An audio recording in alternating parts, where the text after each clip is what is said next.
doit le fouler en bas pied. Elle voulait organiser, remettre pays sous pied, autrement de dévorer l'eau. À la pep malchancée, la vie la fait chercher.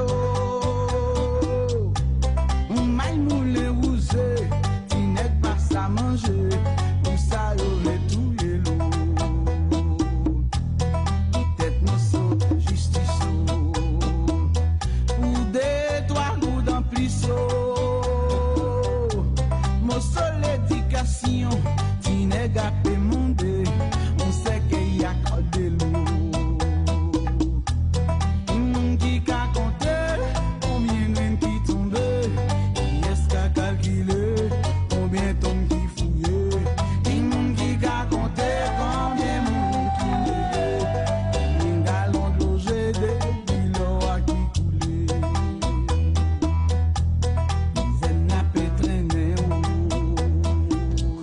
Mesdames, Messieurs, bienvenue à cette édition spéciale de Grâce Matinée. Aujourd'hui, 7 février 2026, c'est une date qui marque le 40e anniversaire de la chute de la Maison du Valier, 7 février 1986. Alors, à cette occasion, on veut faire 4 heures d'émission sur Haïti, le passé d'Haïti. On veut faire 4 heures d'émission sur l'avenir d'Haïti. Et on va se poser beaucoup, mais beaucoup de questions pour faire cette émission avec nous. Nous aurons avec nous un petit peu plus tard Frédéric Boiron. Nous allons avoir avec nous presque tout de suite Tilou Jean-Paul, Dickens Pierre-Louis, nous aurons probablement avec nous Jean-Emmanuel Pierre et nous avons déjà Ismaël Robert avec nous. Et pour faire cette émission, mesdames, messieurs, on va commencer par regarder, sans entrer dans les détails naturellement, les grands moments de l'histoire récente d'Haïti, en tout cas les événements qui ont marqué cette génération d'Haïtiens à laquelle on s'adresse aujourd'hui, ceux qui nous écoutent aujourd'hui, et nous supposons qu'ils ont vécu, exemple, la chute de la Maison du Valier le 7 février 1986. Ils ont vu comme grand événement dans la vie du peuple haïtien l'élection de Jean-Bertrand Aristide le 16 décembre 1990. On est tous passés à l'an 2000, n'est-ce pas, de changer de millénaire. C'est un événement extrêmement important et le gros événement, c'est le tremblement de terre du 12 janvier 2010. Et puis, on a eu aussi l'occasion d'assister à l'assassinat d'un président en exercice, Jovenel Moïse, à sa résidence le 7 juillet 2021. Des événements qui nous ont marqués. Et puis, aujourd'hui, le pays se trouve littéralement dans la dèche. On est le 7 février 2026, qui marque donc, je l'ai dit, le 40e anniversaire de la chute de la Maison du Valier. On pensait donc que ce jour-là, 7 février 86, que c'était le début d'une nouvelle ère pour les Haïtiens. Et pourtant, mesdames, mesdemoiselles, messieurs, nous sommes en train de vivre des moments peut-être les plus difficiles après l'esclavage. Et l'esclavage n'était pas en Haïti, c'était à Saint-Domingue. Mais après l'esclavage, c'est peut-être le moment le plus difficile que nous sommes en train de vivre. Alors, pour analyser tout ça, je vais commencer par saluer mes collaborateurs les plus proches, les meilleurs, les premiers, n'est-ce pas? Ismaël Robert qui est avec nous.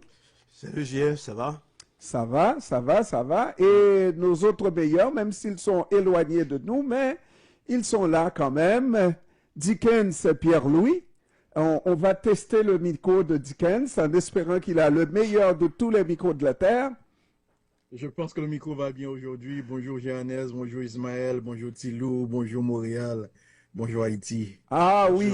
Bonjour Dickens. Merci beaucoup Dickens. C'est formidable jusqu'à présent.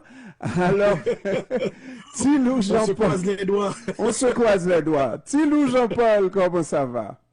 Bonsoir Jean-Ernest, bonsoir Ismaël, bonsoir Dickens, bonsoir tout le monde. Ça va très bien, merci. J'espère que tout le monde va bien. Bon, Alors, messieurs, je pense oui. que Thilo a gâché la chose. Elle a gâché la sauce? Ouais, mais parce qu'il dit bonsoir. On est au Québec on dit pas bonsoir même à minuit.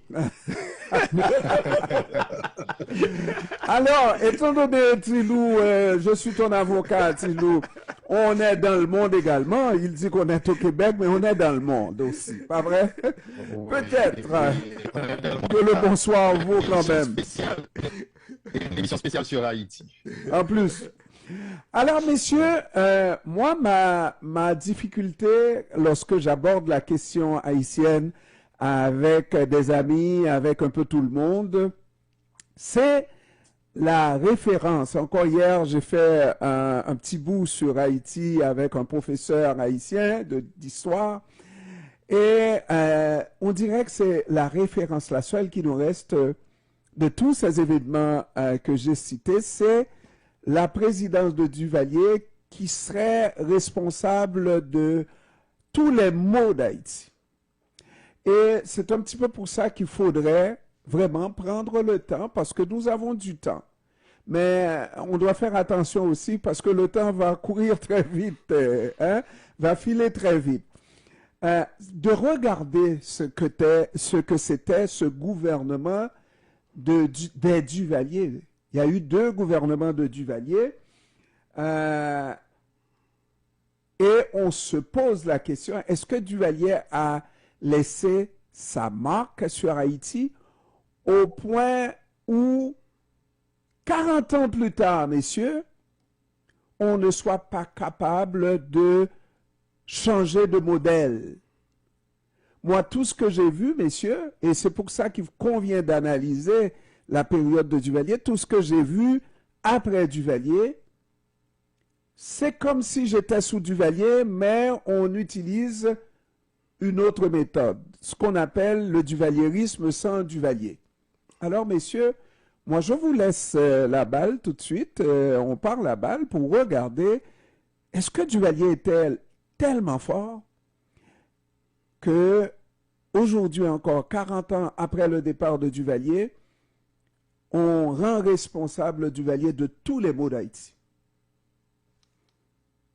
Alors, je ne sais pas s'ils vont... Parce qu'ils étaient là avant moi, bien entendu. Ils étaient là avant toi. Mais Alors, toi, tu étais là avant eux. Oh, parfait. Alors, et moi je pense que aujourd'hui, le 7 février, une journée comme aujourd'hui, il faut se dire la vérité, toute la vérité, rien que la vérité. Souvent, ce qui fait défaut aux problèmes sociaux, aux problèmes à travers la planète, c'est la vérité. Parce que si on se décide pas à se dire la vérité, déjà, on part avec... du mauvais pied. Du mauvais pied, mauvais pied. Parce que Duvalier, c'est le 7 février, je me rappelle, j'étais en Haïti. En fait, je militais déjà, moi. Je militais déjà, j'étais un anti-Duvalier, rouge. Cependant, j'ai eu quand je dis Duvalier, je ne fais pas une différenciation entre Jean-Claude et François. Pour moi, c'est Duvalier. Okay? Et je me rappelle très bien, parce que ça, c'est quelque chose qu'il faut se rappeler très bien. Je me rappelle, j'habitais Carrefourfeuille. À Carrefourfeuille, il y a le journal Haïti Progrès qui arrivait en Haïti.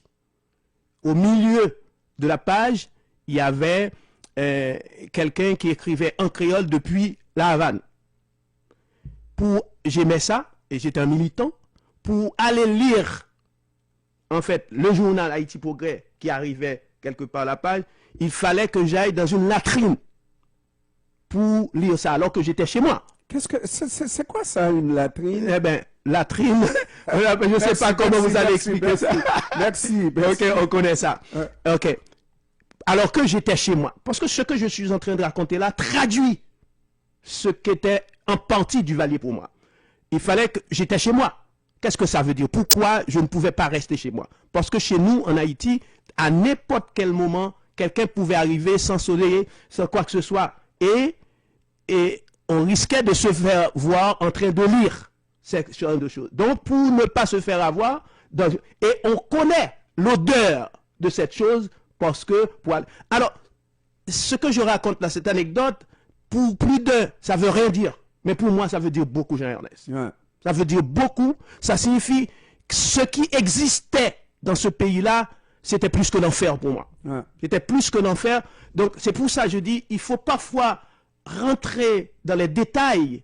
Parce qu'on dit, le diable résiste dans les détails. Si on passe à pieds joints, il arrive que les jeunes qui viennent d'arriver ne comprendront pas. C'est moi, je tenais à commencer comme ça pour que les gens comprennent ce que nous sommes en train de faire aujourd'hui, analyser en partie le duvalierisme par rapport au chaos qui règne en Haïti, par rapport à l'héritage du duvalierisme qui fait qu'aujourd'hui, j'ai pas dit, là encore, tout de suite, je mets ce point d'interrogation, j'ai pas dit que le duvalierisme est le seul pouvoir responsable de ce que nous sommes en train de vivre aujourd'hui. Mais on sait très bien si on est mal parti. C'est comme quand si l'hypothèse est mal posée, au départ c'est clair là. Le reste, toute l'analyse va être fausse. Bon, alors de l'autre côté, on rejoint Tilou, on rejoint Dickens. Tilou? Oui, bon, je suis d'accord avec Ismaël parce que certaines fois, la question se pose ainsi, est-ce que sous Duvalier c'était mieux avant? Est-ce qu'on aurait dû chasser Duvalier à cause de ce que l'on vit? Mais c'est effectivement ne pas prendre en compte ce qu'on vivait sous Duvalier, même si moi je ne l'avais pas expérimenté étant trop petit et surtout ayant été protégé par une bulle qu'avait construit ma famille victime des Duvalier. Donc, à essayer de protéger ses enfants de ce qui se passait au pays. Donc, on croyait vivre dans un paradis. Et pour beaucoup qui se rappellent de l'avant Duvalier, on parle maintenant comme un paradis, oublie aussi que il s'agissait, quand on parle par exemple de l'électricité qu'il y avait, c'était à Port-au-Prince et que le reste du pays n'était pas exactement comme Port-au-Prince. Mais ceci étant dit, on doit aussi comprendre que ce n'est pas la faute aux jeunes qui n'ont pas vécu l'ère Duvalier, parce que c'est un travail de mémoire qui n'a pas été fait. Et en ce sens, cette émission aujourd'hui, je pense qu'elle tombe d'appoint pour essayer au moins de pallier à ce manque de travail de mémoire qui fait que certains comparent les deux situations en disant que c'était mieux sous Duvalier. Oui, Dickens. Oui, je vais abonder dans le même sens.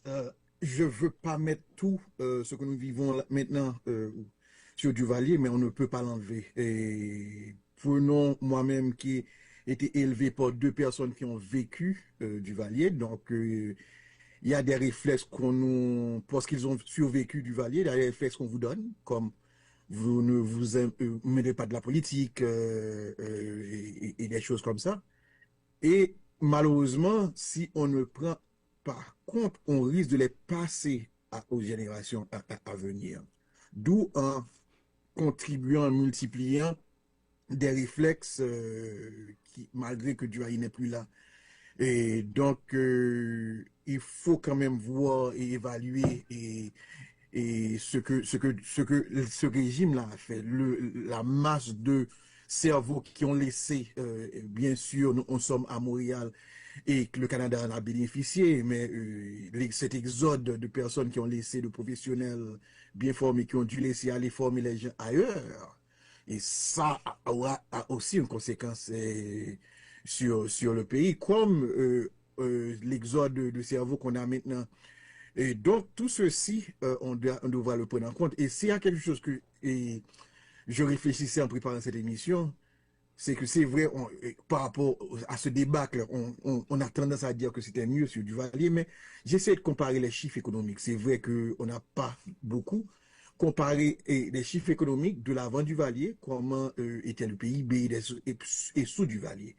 Et il est évident que malgré le malade n'était pas aussi catastrophique, mais c'est que l'hémorragie était là, déjà les chiffres d'estimés de Magloire, les chiffres économiques d'estimés de Magloire, comparé à l'ère Duvalier, père et fils, on a vu, c'est un déclin goutte à goutte, et malheureusement, la terre est restée béante, ouverte, et jusqu'à nous donner ce que nous avons aujourd'hui. Donc, ce sera un beau 4 heures à réfléchir, de voir des mémoires et à approfondir les choses. Monsieur, moi je voudrais commencer comme Ismaël et donner, parce que Ismaël, bien que plus jeune que moi, mais est quand même plus vieux que vous, il a vécu un peu sous Duvalier, mais moi j'ai connu un peu Duvalier père, j'étais jeune garçon.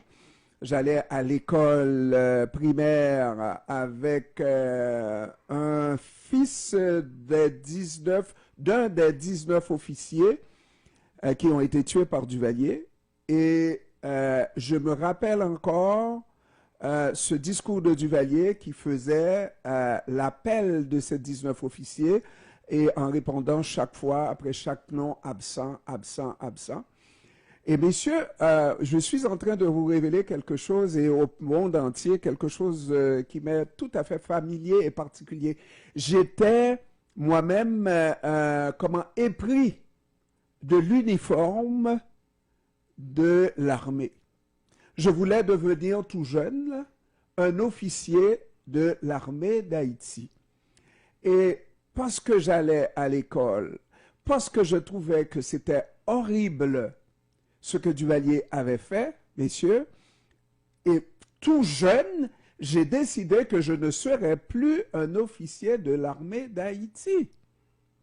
Et pire encore, et ça là, pour les gens qui croient au miracle, etc., mais régalez-vous, mesdames, messieurs, au moment où je croyais que j'étais destiné à être un officier de l'armée, parce que c'était tellement beau, hein, être un officier grand et svelte, etc., ça me fascinait plutôt. Plus tard, c'est la prêtrise qui va me fasciner. Hein? Encore un autre échec. Alors, à ce moment-là, il y a comment on appelle ça, une liseuse des mains, je ne sais pas, hein, qui a lu dans mes mains et qui me voyait officier de l'armée d'Haïti. Au moment où je croyais que j'étais destiné à être officier, j'avais peut-être 5 ans, 6 ans, je me souviens encore. Et après l'assassinat de ces 19 officiers, ben, pour moi, c'était fini, je ne devrais pas être officier. Alors, voilà le raisonnement d'un jeune de 6 ans, 7 ans. Plus tard, sous Duvalier Jean-Claude, messieurs, vraiment, on était à l'âge où on pouvait être des révolutionnaires. Hein? On a quoi, 19 ans, 18 ans, on pouvait être des révolutionnaires. Et malgré tout, on savait qu'il fallait faire attention et très attention, n'est-ce pas? Pour ne pas se faire manger par la machine. Mais, à cet âge-là, on est en mesure de se poser des questions. Croyez-moi, si Ismaël a dû se cacher dans... Comment tu as dit le mot? Je ne connais pas ce mot.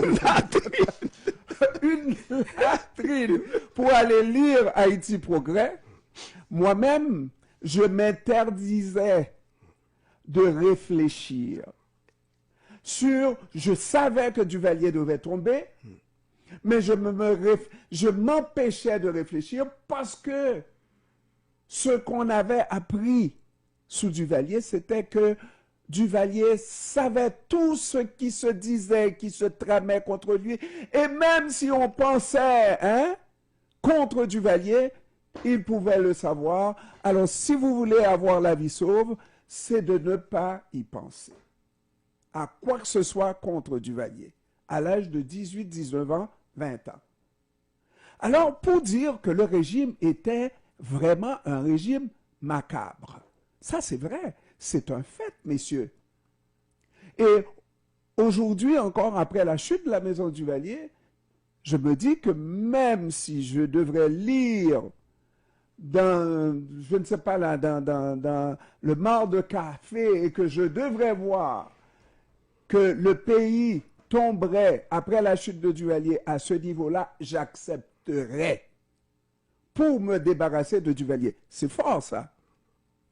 Mais, messieurs, sérieusement là, on ne peut pas dire, lorsqu'on analyse les deux moments, vivre en prenant toutes les précautions, dans un pays où on pouvait aller à l'école, on vous disait que... Et puis si Tilou se fait prendre, Tilou, c'est pas Tilou, c'est le père de Tilou, la mère de Tilou qui a un contact, qui va appeler quelqu'un, etc.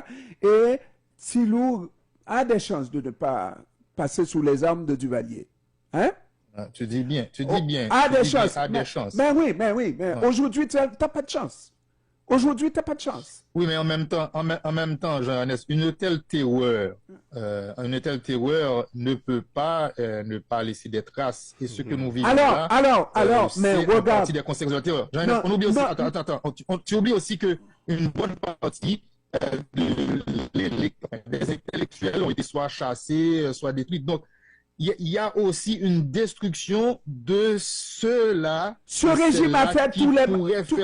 Ce régime a fait tout le mal qu'il pouvait faire. Il n'y a rien à je pense que vous allez trop vite en besoin. On est là pour 4 heures de temps. Il faut aller étape par étape, monsieur, parce que on aura d'autres paramètres à analyser pour comprendre. Parce que ce que nous sommes en train de dire, c'est montrer le côté, c'est-à-dire politique terrible, horrible de la chose. Mais il faut tenir compte du côté social. Est-ce que quand même, je suis en mesure, je suis un être humain, messieurs, est-ce que je suis en mesure de faire la part des choses, de savoir ce que Duvalier faisait qui était mauvais et qu'il ne faut jamais recommencer comme Duvalier, n'est-ce pas? Et de corriger une situation si moi-même j'occupe des fonctions électives ou des fonctions de responsabilité dans un pays. Est-ce que j'ai le courage, est-ce que je peux soutenir que ces bandits-là aujourd'hui qui fonctionnent agissent de cette manière-là parce que Duvalier a existé, parce que ces gens-là ne sont pas capables de se dire « mais je suis quand même un être humain, je ne peux pas détruire ma famille, le peuple haïtien, je ne peux pas fonctionner de cette manière-là, je ne peux pas rendre Duvalier responsable de cela. » C'est pour ça que je dis, Dieu, on ne peut pas, c'est pour ça que je dis, toute la vérité doit être dite. On peut pas écarter ça. Par contre, c'est pour ça que je vous ai dit en même temps, vous allez trop vite en besogne, parce que à un certain moment, on va tirer une conclusion. Après avoir fait des analyses, après avoir utilisé peut-être des méthodes d'analyse pour comprendre ça. Par exemple, moi, par exemple, je ne peux pas faire abstraction de, par exemple, du taux d'analphabétisme qui était dans le pays, qui était laissé dans le pays. On sait que ce que nous sommes en train de vivre, il y a une conséquence à l'analphabétisme. Par exemple, au niveau économique. Donc, on ne peut pas ne pas laisser tenir compte de ça parce que quand on a tout dépouillé de ce qu'on avait, il faut toujours recommencer à zéro. On ne peut pas ne pas tenir compte de ça aujourd'hui. Ismaël, 40 ans plus tard, on aurait pu sortir 2 fois de l'analphabétisme. Je n'en disconviens pas. C'est pour ça que je dis, attendons le moment venu, après avoir fait des analyses, pour pouvoir comparer. Parce que c'est comme ça qu'on va vraiment... On est en train... Je rejoins Ismaël. Est-ce qu'on peut essayer de comprendre c'était quoi, bon, à part la terreur, mais comment se vivait Haïti, la politique et la société haïtienne sous l'ère Duvalier? Ismaël disait tout à l'heure que lui, il ne fait pas de différence, qu'il y a un seul régime Duvalier. Je pense qu'il y en a 2, peut-être même 3. Parce que je pense 2. Sous l'ère Jean-Claude, je pense que l'arrivée de Michel Bennett a quand même apporté un peu de... Michel Bennett, non. Mais Jean-Claude Duvalier était obligé de faire des concessions. Sinon, il avait vraiment la pression des Américains qui voulaient renvoyer Jean-Claude Duvalier par tous les moyens. Et ils ont fini par avoir la peau de Jean-Claude Duvalier avec l'assentiment du peuple haïtien. Mais c'est les Américains qui ont conduit Jean-Claude Duvalier à l'extérieur d'Haïti. Là encore, vous voyez, c'est pour ça que je dis, il faut faire des analyses concrètes de la réalité. Dire que c'est les États-Unis Ouais. qui ont poussé Duvalier à aller, Ouais. c'est faire abstraction de la volonté du peuple haïtien, Ah. de la participation du peuple haïtien qui en avait marre, qui n'en voulait plus, voulait profiter de ce petit espace pour en fait exercer son droit qu'il voulait exercer depuis toujours, même avant Duvalier. Donc, pendant 30 ans, cet espace-là était un espace coincé, un espace bloqué. Donc, les gens ne pouvaient pas, les gens ne vivaient pas, les gens survivaient. Hein? Donc, à ce moment-là, donc, il faut tenir compte de... Et je pense qu'on a vu les États-Unis n'ont jamais fait quelque chose dans le monde pour le bonheur d'aucun peuple. Donc c'est justement parce que le peuple haïtien les avait poussés, poussés à prendre cette position-là. Ismaël, on a vu Bourrique Chagé pas camper. Ben ouais. Si nous étions présents, messieurs, disons les choses telles quelles.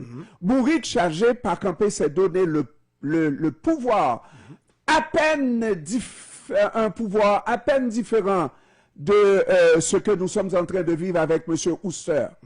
Mais il s'en allait partout dans le pays. Tout à fait. Pour soulever la population en disant à la population, oui, allez. Parce que le gouvernement de l'époque aux États-Unis en avait, le président, en avait assez de la dictature de Duvalier. Ça ne faisait plus l'affaire des États-Unis. Ça ne faisait plus l'affaire des Américains. Une petite précision historique. Bourrique Chagé, c'était sur Jean-Claude Aristide. Non, c'est sur avril. Oui, parce que non, Mais Aristide, parce que je me rappelle, il était à Jérémie quand il a fait ce discours. Je me rappelle très bien parce que je faisais de la politique et on lui avait répondu. Aristide lui avait répondu à un certain moment. C'est-à-dire quand il disait Bourrique Chagé, pas camper, je pense que Aristide lui avait répondu, les chats trop lourds, c'est à terre mettez. Alors, peut-être qu'il est resté encore sous Aristide, mais il était ambassadeur en Haïti au moment de la chute de la maison Duvalier et il a véritablement contribué. Messieurs, nous devons observer déjà la première pause. Et on va revenir immédiatement après avec cette première partie de l'émission.